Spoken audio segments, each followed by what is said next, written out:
Welcome to the College Career Success Podcast. From acceptance to graduation, we are here to guide you through it all. My name is Lynn Walter. And I'm Ben Tincher, and together we are College Career Success.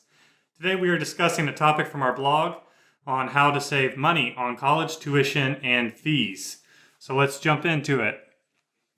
I think the first thing is college is expensive and getting more expensive every year, every semester.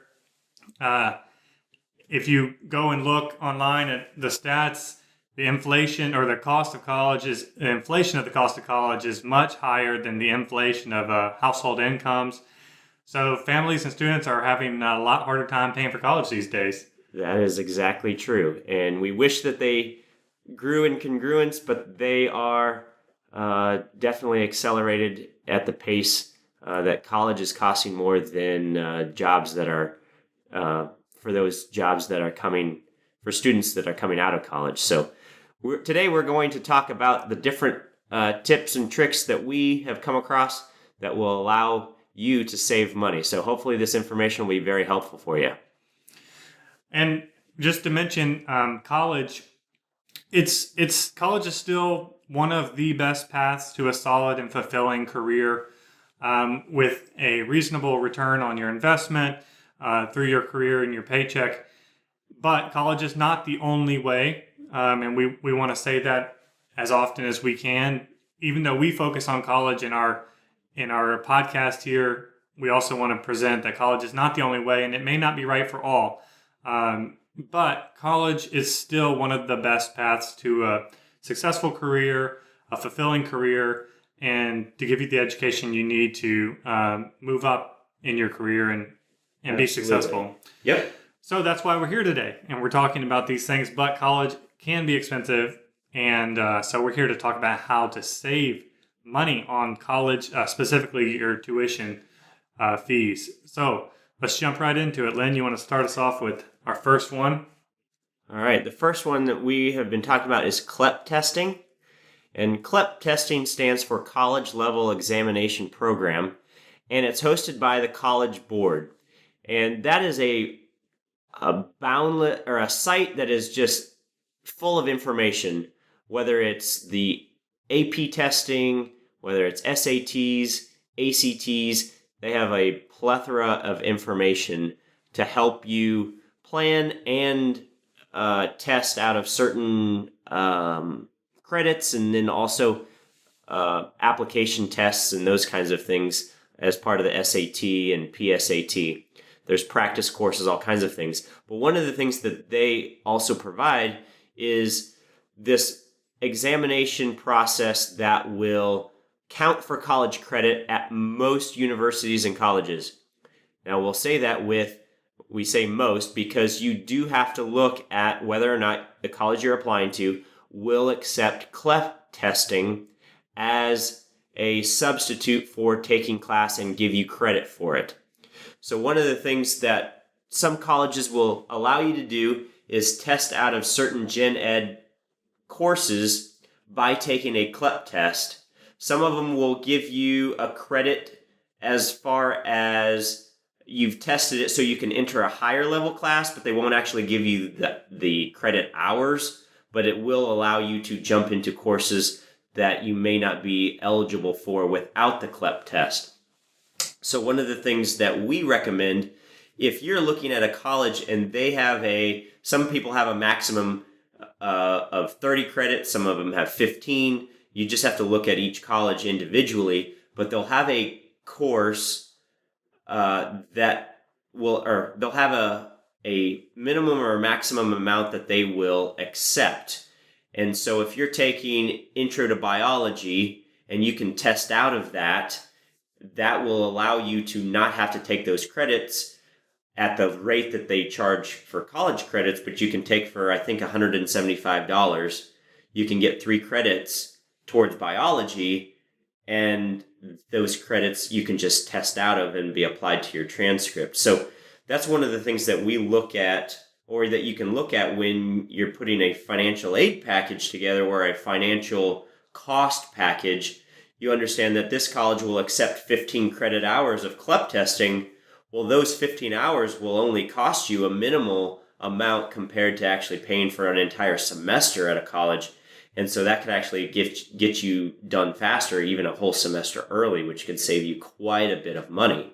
So we recommend looking at what courses that the colleges accept, how many they will accept, and then also, are you taking those classes in high school that then you could just test out of at the end and look at your final as the pre-test and your CLEP test as your actual final, and then you just pay that $175 or whatever that cost is for that course or that test, and then that can just be applied to those your college credits if that college that you're applying for accepts that particular CLEP test. So do your research ahead of time, and you can actually, if you know the college you're going to, when your finals come around and then just schedule a test right after that, you've already done all your studying and you can get those credits right out of the way for a lot cheaper. Sure. And I just want to mention too that you don't have to take these classes or these courses in high school to do CLEP testing.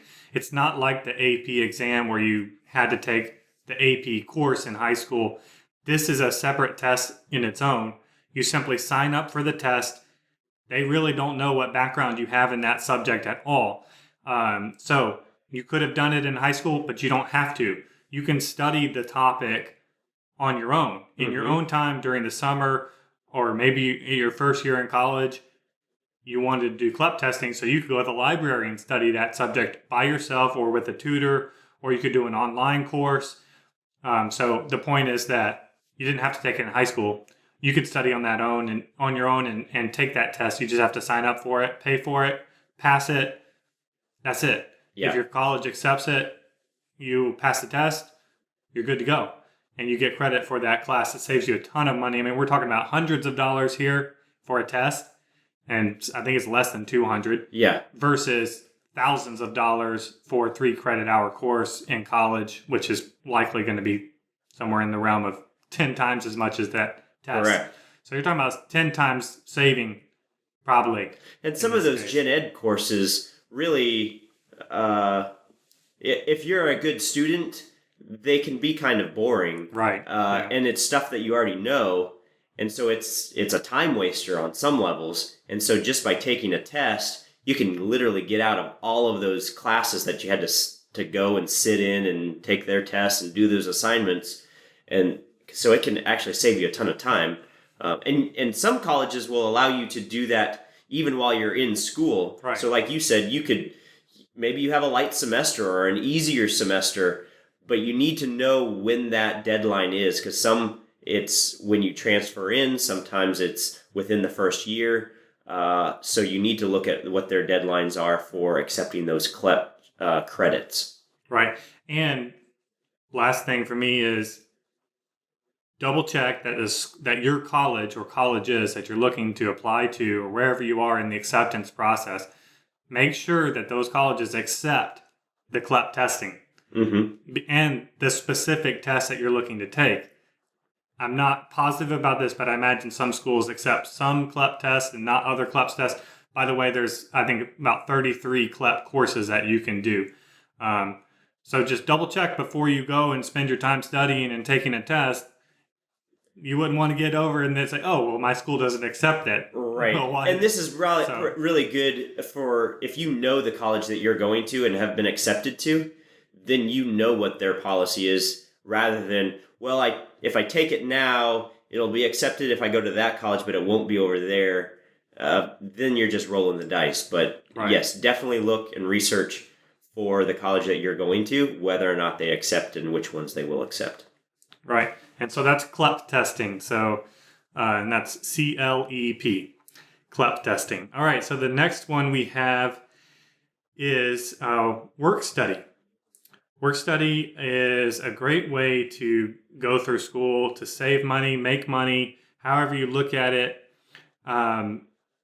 This is very common. I did this in college. It was great. I loved it. But basically, work study is working at the college while you are in college. During your normal semester for classes, you're working. You can work at the library, you can work at the dining hall, you can work in a research lab, you can work as a security guard, you can work as an attendant for a sports team, you can work. There are plenty of jobs all over campus, and this is a great way to make money, whether you're putting this towards tuition or whether this is just your money to pay rent and live off of while you're in college. Whatever it is, it's a great way to help fund college. The one thing about work study is that the jobs fill up fast, and they usually are filled at the beginning of the semester. So when you hit school in August or September, whenever you're going to get there, start looking for those jobs right away because they fill up fast, and the good ones go first. And I mentioned good ones versus bad ones because there are some jobs on campus that will allow you to do your homework while you're working. Like if you work at a front desk in a dorm building. I mean, come on, you're getting paid to do your schoolwork. So it doesn't get any better than that. You're killing two birds with one stone, making money and doing your schoolwork. That really is the best. Yeah. I mean, you feel really efficient when you're doing right. that. Right, you're getting paid to study. Right, exactly. Because it doesn't require super high amounts of concentration, and you can just be the attendant. When I was in school, I refereed the intramurals, and what's happened from that is I've actually turned that into part of my career, where I've now done high school and college refereeing, and I got my training while I was in the intramural program. So that's actually on the job training that can lead to money not only as part of work study, but it can lead to money after college. For me, it was great exercise. It was fun. It was exciting. And I would highly recommend the training that you get in those sports programs can lead to higher paying. To referee for an hour out of college, you're making $60 to $100 an hour easy. And that was training that I got while I was in college for work study. The other thing that when I was doing this was all tax-free. So you don't get Social Security and federal and state taxes removed from your work study. It's whatever hourly rate you get the whole thing. I don't know if that has changed since then, but that's another benefit. If you get a job off campus, now there's all of those extra expenses taken out versus work study. You get the whole amount paid to you. So that was a really good benefit for me when I was in school, to get the entire check amount plus training, and it was just fun. So those are things that you definitely need to look into. Even if some work study is part of financial aid packages, and I think they hire those people first. But if there are still openings, or there's a program that needs workers, they will hire you as part of the work study because they have funds labeled for work study. So if you want to work and you have the capability, definitely look into all of the work study opportunities that you can, because it's on campus. If you're already there, there's no commuting, there's no finding parking. You're just there, and you get to work, and it's simple and easy. So definitely, and I'll add to that. You were talking about refereeing has now become part of your career out of college. Similarly, for me, when I was in college, I was looking at my finances and kind of looking and saying, okay, I don't quite have enough money to continue paying rent and eating food. I needed to eat when I was at college. And so I said, okay, I got to go get a job. Well, I didn't want to just go get any job. I wanted to make sure that the job I got was not just providing money, but also providing support for the future. So I started looking at on-campus undergraduate research in engineering. Was what I was in, but there's all kinds of undergraduate research from a lot of the sciences I know, and probably elsewhere too. And I cannot stress undergraduate research enough. especially if you're looking to go to graduate school. But look for a job on campus that will be part of your college academics that you can put on a resume later on. I necessarily wasn't able to do homework while I was doing undergraduate research, but I was doing much more than just my classwork. Absolutely. And I was applying my classwork directly to research, which also gave me a better understanding of my classwork. So it helped me many, many times over. I also was able to go to conferences, do speaking at those conferences, whether it's presenting a poster or presenting my research. I was public speaking, communication in an effective way. A lot of different things came out of that than just money. Yeah. But if I had been working at Starbucks or wherever, nothing against working there, but I wouldn't have those same opportunities. Right. Right. And so work study can be a really great thing if it's just simply paying the bills by working at a desk, or doing something like refereeing or undergraduate research, something that you enjoy and something that you can put on your resume. Yeah. It's really helpful. Well, and the other part of it is looking for those opportunities as a student where you're flexible in your experiences. This can be one of those things that we say in other podcasts and on our blog and different avenues, is that college is a lot of times where you can figure out what you really want to do. And some of that is going to be, hey, I'm going into engineering. Do I like this aspect? If you got a work study in undergraduate research in your program, you can get a really good feel of whether I will enjoy this or not before it takes a ton of backtracking and redirecting and changing majors. And so work study is a great opportunity to get real life experience within the field that you want to go into. So you got a understanding of, hey, this is a good fit, this is not a good fit. All of the things that I made my decision on, are they still in play? Is, now that I'm seeing it, doing it every day, do I still feel the same way? And that's one of those, you're in a spot where if you find something that hey, I actually don't like this, it's not a catastrophe to change. And that gives you that experience when it's not dramatic hardship to change or redirect or understand that, hey, this aspect of it I don't, but this aspect I do. And there's all kinds of opportunities to do that while you're in work study.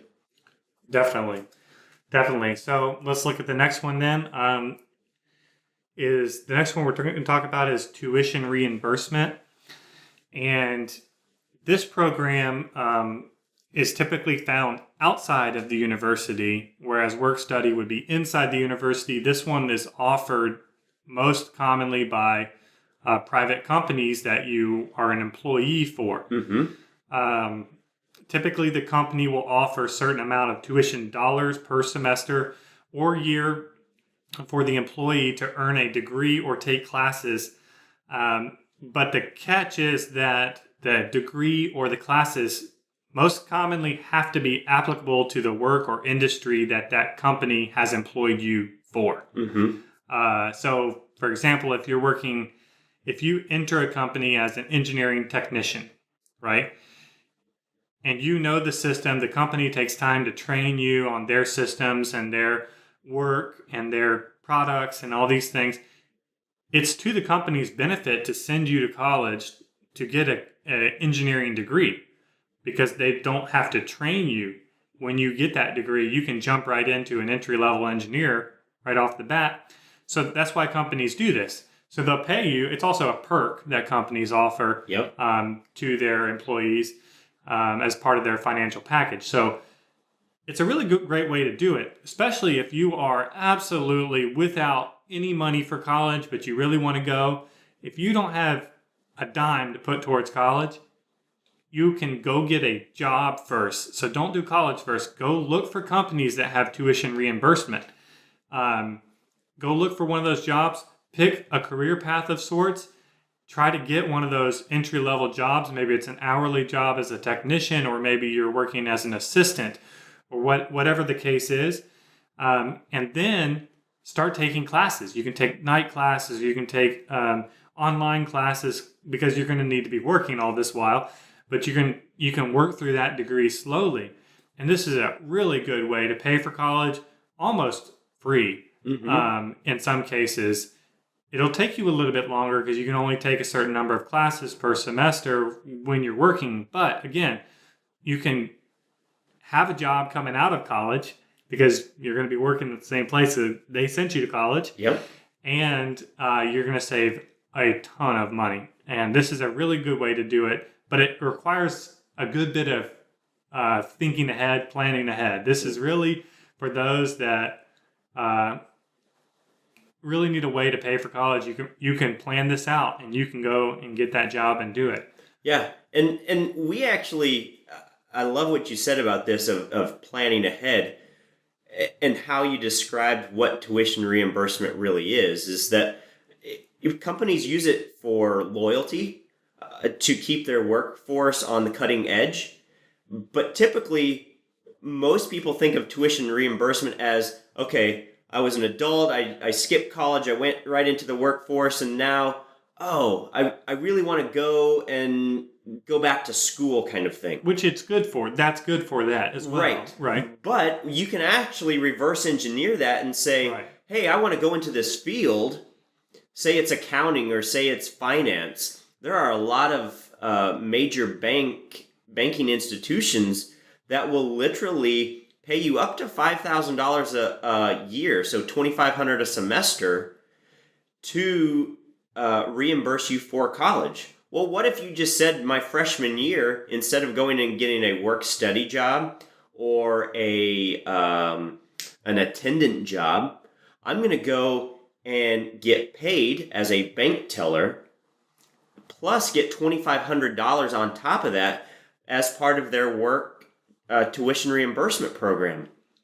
Well, that's reverse engineering, not going, I'm going to go to college and then I'll go into this, and then, well, now I've already paid for my own college.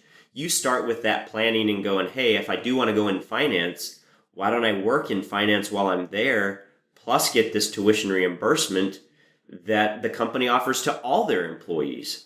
Well, now over the course of 4 years, that's $20,000 off of the cost of your college bill. Right. Well, and you're getting real life experience, plus you're getting training all along the way, plus probably job security of just plugging in right when you graduate to more opportunities because now you have a degree all along the way that they paid you to go to college. Right. So we just think that this is an amazing opportunity. If you know what you're going to do, look for companies that are in that field that have tuition reimbursement.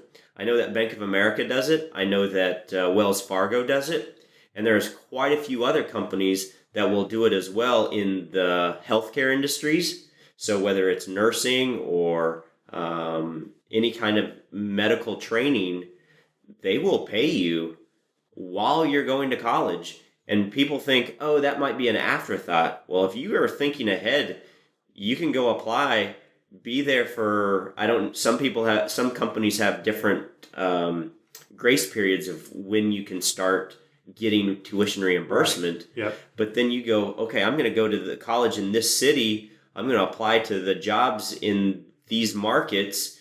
And hopefully you can get up to $20,000 off of or for tuition reimbursement just while you attend. Yeah. That's serious money. It is. For a college student. For sure. And like, as we mentioned, if you don't have any money and you just have to go get a job instead of go to college, but you still want to go to college, it's a great way to do it. Mm-hmm. And I'll say two other things. One is that this can be a great way to pay for graduate school too. Yeah. Now, I mean, most of our listeners probably aren't looking to graduate school right now, but maybe you are planning. Maybe you want to work. Maybe you want to go to college, get a bachelor's degree, and then you want to go work for a while. But you're like, maybe I will go to graduate school, and you kind of are thinking about that. This can be a great way to go to graduate school. A lot of students use this for graduate school so that they can work and earn that degree at the same time.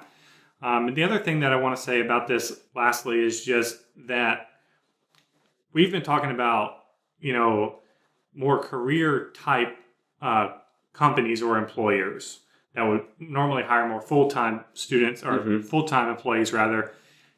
There's more companies now that typically hire part-time employees that do this as well. I think Starbucks does this.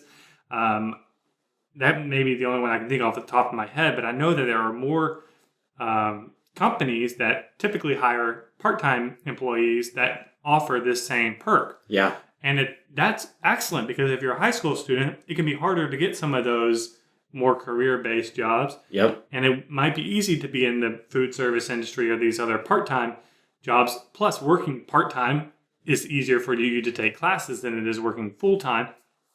So check that out. A simple Google search, I'm sure, will tell you the list of companies that, and we don't want to mention all of them here because that may change over time and whatever, but search for these companies because they're out there. And if you didn't know about it, now you do. Yeah. Well, and I'll lead this part of that into our next point is I know a company like Chick-fil-A, if you've worked for them for a certain number of years, they will provide you with a scholarship. So that's one of those things where our next one is specialized scholarships. That is, some of those specialized scholarships are based on your work history for the company.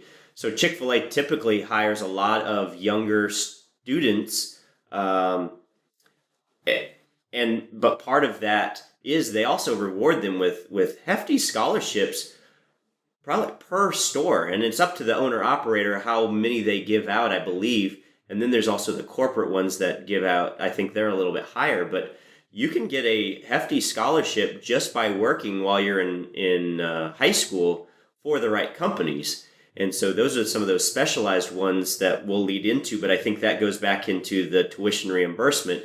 Some companies do tuition reimbursement, some of them do specialized scholarships, but it's all part of having a plan and understanding where you can get some just pretty much free money for doing the things that you're already going to be doing just by working for the right company. And it's in their best interest because they want good people and they want to keep good people. And these are one of those perks. So we can discuss more about the specialized scholarships, but that was just one that I thought kind of paralleled between tuition reimbursement, but also a scholarship, but it's required based on work history. Right.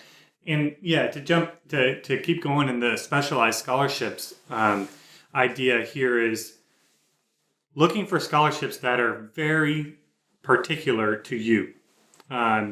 There's a ton of scholarships out there and everything you can think of. You have to apply to them and you never know if you're going to get them or what. But looking for specialized scholarships that will weed out the majority of people, give you a much better chance of getting that scholarship. So working at Chick-fil-A is, one that you mentioned is a good specialization that you can, not everybody worked at Chick-fil-A. So you have a good opportunity to get that certain scholarship. There's anything from your ethnicity, your family history, your learning styles, particular disabilities, location. I don't know. I mean, there's a ton of different things. I've seen things like scholarships for people that are left-handed, and just and I'll mention too particular scholarships for those that have particular interests or skills. If you want to go into marine science or something like that, marine biology, there may be specific companies out there or specific organizations out there that work in that environmental area or that certain industry that offer scholarships to those that want to do marine biology. And so again, that's a specialization. So anything that you can find that's a specialized scholarships, if you're looking and say, okay, I need to go find some scholarships, I need to go start looking for them, and you just type in scholarships, you're going to get overwhelmed. There's so many scholarships, and you might find a couple, but to help you in your searching, look for specialized ones that are specific to you. Yeah. To your personality or your history. It just reduces the competition of who's actually applying for that scholarship. Exactly. Because some of those major ones they're super competitive, and if you're spending all your time on those the likelihood that you'll get that one is really low, whereas the specialized ones increase your chances dramatically. Right. For sure. Okay, let's move on. The next one we have here is taking core classes or your general education classes at a community college or a local college to save money. So maybe you take your freshman year or your first and second year at a community college, and then you transfer to a state college or a larger college that you eventually want to earn your degree from. A lot of people do this. A lot of people do this. And the reason is it saves a ton of money. I mean, you're talking about, I don't know, just for numbers' sake, we'll say a credit hour at your preferred state college or where you eventually want to end up is $1,000 per credit hour or whatever, $1,200, $1,500. Private schools, it can be upwards of even more. So maybe whatever the cost is, the local community college is probably in the hundreds, low hundreds per credit hour. Mm-hmm. So you're saving probably at least half, if not more, going to a community college.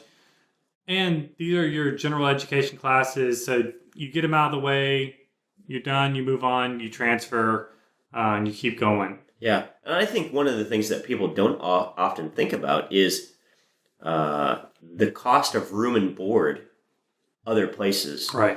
When you're at home, you literally just have the tuition hour cost.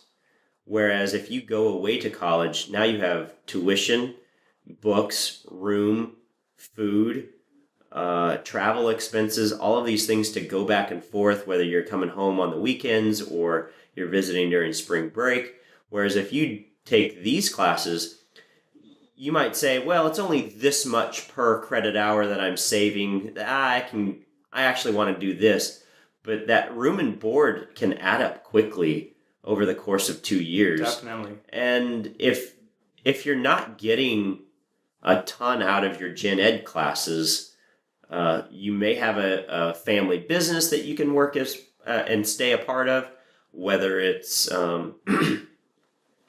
those opportunities to just do the things that you're familiar with. Maybe you had a summer job or a job while you were in high school and you can just carry that over while you're taking those local classes. There's all different ramifications of taking those core classes locally financially. So that has ramifications in maybe your scholarships that you have received. You don't need to use until you get to the higher level college when you finish your degree.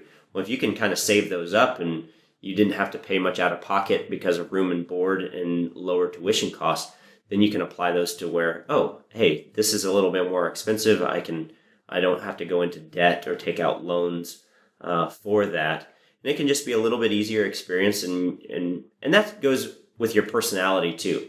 Some people don't like that big, huge transition, and they can ease into it over the course of an associate's degree. So I just look into it, understand that that's part of the planning process. Hey, what are my costs? How much would it be to stay at home, go to a local community college, take some core classes, or even do a combination of maybe you go away to college, but when you're home, you take some summer classes, and those are cheaper, less expensive, and you maximize your summer Right. as well. And so just understanding that is an option, whether you went CLEP testing, whether you went community college, whether you do a combination of all of that, look at that as an entirely, as a holistic approach to getting your degree and costing you the least amount of money. So that's what we would recommend. Look at those options, because it's not going to take away from your college experience, in my opinion. What is going to take away from it is if you're strapped with a huge amount of debt and you go, oh no, now what am I going to do to pay that all back, when you could have taken some of those core classes, CLEP testing, some of those combinations of things, tuition reimbursement, and go, oh, I'm still educated, I still have a degree, and I'm not saddled with all that debt. Right. And I think when I was in college, a lot of students that I knew did this reactively. Yeah. They didn't plan for this, but they realized how much it was costing. And then there was a local community college not far from the state school that I was attending, and they reactively took classes over at the local college, but that wasn't their plan up front. So they probably still wasted some money and some time going through the state school and then realizing, and to be blunt, sometimes the state school or the local college, community college classes are easier than the state schools. And I think that was, in this case, that's why most of these students were transitioning to the community college, because they were having a hard time passing those gen ed classes at the state level or the state college. So they went to the community college to do this. So I guess I'm saying they were going reactively and doing this plan. You can go and think about this up front. And I think one of the biggest drawbacks to many students is, well, if I do this, I won't get the freshman experience. I won't get that, I won't be making my friends at college. It won't be the same experience. And I totally understand that, because personally, that would have been me. Yeah. If I were in this case and thinking about this option, I would have been like, no, I want to go to school now. I want to go and be a freshman or whatever. So I'm just thinking that you don't have to attend a local or community college where you currently are, where you're living. As Lynn said, you would save a lot of money probably in housing if your parents allow you to stick around for that. But you can also just save money on tuition. You can move to that state school that you're looking to go to. You can move to that community and go to a local community college there. Yeah. And still be a part of the happenings on campus, make friends there, be a part of the university, but you're actually attending colleges at the local state school. I think that's what Rudy did in the movie. Yeah. Right. And this is what we're talking about, is just you have options, right? And maximize them. Exactly. Do what's best for you, and that's what we've kind of said all along, is that if you just took somebody's word for it and go, okay, I go here, I take out this loan, I take these classes, I'm done, I get my piece of paper, and voila, everything's done, fine and dandy, and I'm off to my career and success. But it doesn't really work that way. Right. There are so many students, there's so many different personalities, there's so many different angles of which you can approach this education, that do what's best for you, and these are the options available to you, so maximize them. Right. And just like CLEP testing, you have to be sure that the school that you eventually want to go to accepts the credits at these local colleges first. Make sure you do that, because, again, that would be a great tragedy to do all these classes and then, they don't transfer. They don't transfer. Yep. So just be careful there. That's my last warning about that. Okay. The next one that we have is, well, Lynn, you take this one. You're a little more familiar with these. All right. So we have in our blog the Western Undergraduate Exchange, and it's WUE, W-U-E. And it's part of a greater program that each region of the country has. So the Western Undergraduate Exchange is part of the Western Interstate Commission for Higher Education. And that is about, I think it's 18 or 20 states on the western side of the United States that have an agreement amongst themselves that, depending on the major, you can be an out-of-state student but pay in-state tuition rates, because they have an agreement based on the academic major that you want to pursue. Say you're in Colorado and they don't have a specific biology program, but the University of Utah does. You can go to Utah for the in-state rate that Utah students pay. And that's literally just using this Western Undergraduate Exchange program. It's a form you have to fill out. There are limitations based on it, and it differs from state to state based on majors. It's different by colleges and how many of those they will accept. But if you plan ahead, you can get an in-state tuition rate, but be an out-of-state student based on this undergraduate exchange program. Each region has a commission like this. So in the Western, it's the wiche.edu. For the Midwestern states, it is, or actually, excuse me, the Southern states, it's the Southern Regional Education Board. And then in the Northeast, it's the New England Regional Student Program. And I'll have to get all of the websites up and on our website for you. We have the Western Undergraduate Exchange link, but each of these have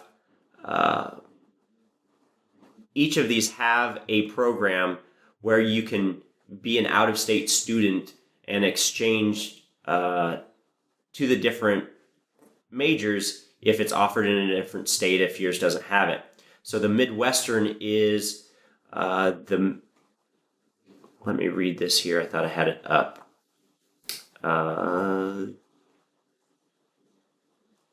The Midwestern Higher Education Compact, which is a different kind of word that you hear every day. So some call it a commission, some call it a compact, some call it an exchange. But these are for the different regions in the country. So there's the Western Undergraduate Exchange. In the Southern region, it is the Southern Regional Education Board, and they have an undergraduate exchange program. The New England Undergraduate Exchange Program, and then the Southern Undergraduate Exchange Program. So there's the West, the East, the Northeast, or excuse me, let me start over. There's the Western, there's the Midwestern, there's the New England, and there's the Southern. And each of them have a different program for undergraduate exchange based on state to state and what they'll accept, how many they'll accept. But is in your best interest, if you're looking at a certain school and a certain program, you could get the cost of that program at an in-state rate, even though you're an out-of-state student. So each of those different regions have different specifications. I think the Western Undergraduate Exchange is the most inclusive, meaning you can go from quite a few states into quite a different colleges and majors at an in-state rate just by filling out a form. And so the Western region is actually the most inclusive. I think the Southern region has the most hurdles to overcome. They're not quite as inclusive, but it's worth the time to invest in researching your major and these different programs across the country, because they've put them there to help students have options. If your state doesn't have a particular major, you can go to these other programs in different states and still pay in-state tuition rates. Right. And I think the point here for all of these things that we've mentioned today is you have options, but they're not just going to come to you. You have to go out and seek these options. With the exchange programs, you have to fill out the form. You can't just claim on your application or whatever the exchange program. You have to fill out the form, apply to it, and get approval for it. And that's going to be the same with all these, whether it's a scholarship or a job or a work study. None of this stuff's really going to fall into your lap, but it's going to be monumental when it comes to the end of your college career and looking at the final bills that you've paid over the years. These can really reduce the overall cost of your college education. And that's what we want to give you is tools, opportunities, resources. We want to give these to you so that you can reduce the cost of your college and set you up for success when you graduate and when you enter your first job, reduce the amount of debt that you have. We really want to help students get there. And we want to help parents to kind of sort through all of this for themselves too. A lot of parents are just as confused as the students. And so we're here to try to help guide these students and parents through this process of going to college from start to finish. Yeah. And so the tips that we have presented today, if you were to look at the value of those, the difference between an in-state rate and an out-of-state rate, you're probably looking at 50% savings. Right. That's a huge amount. If you look at tuition reimbursement, that can be upwards of $20,000 over the course of a degree. That's a huge amount of money. If you're looking at work study, that's not only experience, but it's tax deferred earnings, or not deferred, but exempt earnings. If you're looking at CLEP testing, that's reducing the college rate from $100 to $300 to $500 a credit hour to $175 for 3 credit hours. That's a huge amount of savings depending on how many credits that college will accept. So if you add all of this information together, now it won't all apply to every student, but it's a significant amount of savings that you can accumulate by following these different steps. And that's what we're here for. I didn't know all of these before I started researching this. I didn't know of these when I went to college. certainly. And so I didn't know all of my options. And we're here to say, typically, your your academic advisor or your admissions advisor isn't going to say, hey, I'm going to give you a way to save 50% on the college, because they're banking on your dollars. So this is going to be up to you to do these things on your own to make sure that the cost of college is reduced, because they don't just give this information out every single day to every single student, because they're banking on the dollars that you bring in and you pay. And they would rather you just take out a loan and pay them money. Right. But you can actually take these tips, hints, and tricks and significantly reduce the cost of college just by putting forth a little effort and doing a little planning before you start. Right. And it's going to take planning, and it's going to take thinking ahead. And as you mentioned, Lynn, I didn't know any of this stuff either. When I entered college, I just applied to school and went. Mm-hmm. And I think that's what a lot of students do. And that's fine. It is fine. It worked out for me. It's worked out for many students before now. But if you want to save money, you can. It just is going to take planning and setting this up for yourself. Yep. And so that's what we're here to do. Check out our blog. College Career Success is on WordPress. Our blog's there, and you can find us. We also have a YouTube channel where this podcast will be posted. Our podcast is also hosted on common audio podcasting sites, but we'll be hosting on YouTube. Occasionally we have videos and other things to post there. So subscribe to all of our channels on YouTube and WordPress, to our blog and our podcast. Thanks for joining us today, and wish you all the best. And feel free to write us and suggest or ask questions. We'd love to hear from you. So I'm Ben Tincher. And I'm Lynn Walter. Thanks for joining us today.